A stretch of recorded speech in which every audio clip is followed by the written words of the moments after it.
Inilah ayat yang meyakinkan Dr. Richard Lee menjadi Muslim. Hidupku sempurna. Aku punya semuanya. Aku punya uang, aku punya keluargaku bahagia, aku punya perusahaan besar, aku punya semuanya. Hidupku tuh sempurna. Keluargaku baik, dan cilakanya aku tuh berpikir semuanya ini terjadi karena aku. Allahu Akbar. Aku yang hebat, aku yang keren, aku yang luar biasa, aku yang pinter semuanya. Dan ketika aku diuji masalah, aku tuh ngerasa kayak, aku sempat marah. Dan somehow aku tuh malah tidak mengakui adanya Tuhan. Jadi ini bukan lagi masalah agama sih, agama apa aku sih. Tapi aku sendiri gak mengakui adanya Tuhan. Aku tuh dunia banget. Aku itu hidup untuk dunia. Dan aku gak percaya namanya akhirat ya. Kita kebahagiaan ada di dunia ini. Tapi aku beruntung, Pak Ustadz. Ada satu kata yang merubah pandanganku tentang ujian hidup. Dulunya aku nganggap ujian hidup itu berat.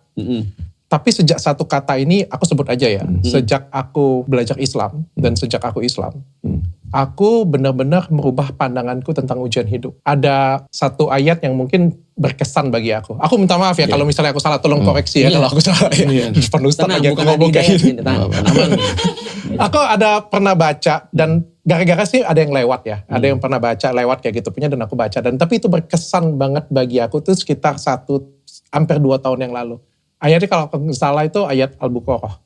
Dan sesungguhnya kami itu pasti akan diuji dengan sedikit ketakutan, dengan kelaparan, dan dengan pengurangan harta. Tapi berikan kabar gembira bagi orang yang sabar, orang-orang yang terkena musibah. Mereka berkata, inna lillahi wa inna ilaihi raji'un. Bahwa sesungguhnya kami adalah milik Allah, dan kepadanya lah kita akan kembali.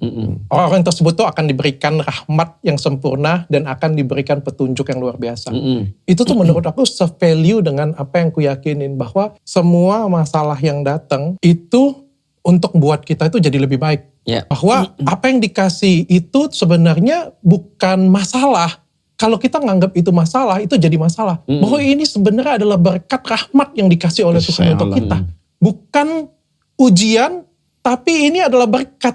Jadi ini sebenarnya bukan ujian hidup, tapi berkat hidup yang dikasih untuk kita. Untuk kita jadi lebih tinggi lagi, jadi lebih baik lagi, jadi lebih sempurna lagi. Apapun itu masalahnya, entah itu musibah, entah itu fitnah, ataupun apapun. Itu yang membedakan aku dengan aku yang dulu, dan aku yang sekarang. Beda banget. Aku mengenal ada satu kata sekarang, kebahagiaan dunia dan akhirat. Yang dulunya aku cuma dunia tahu, doang. Oke, berarti ada sesuatu hal yang aku akan dapatkan nanti di akhirat.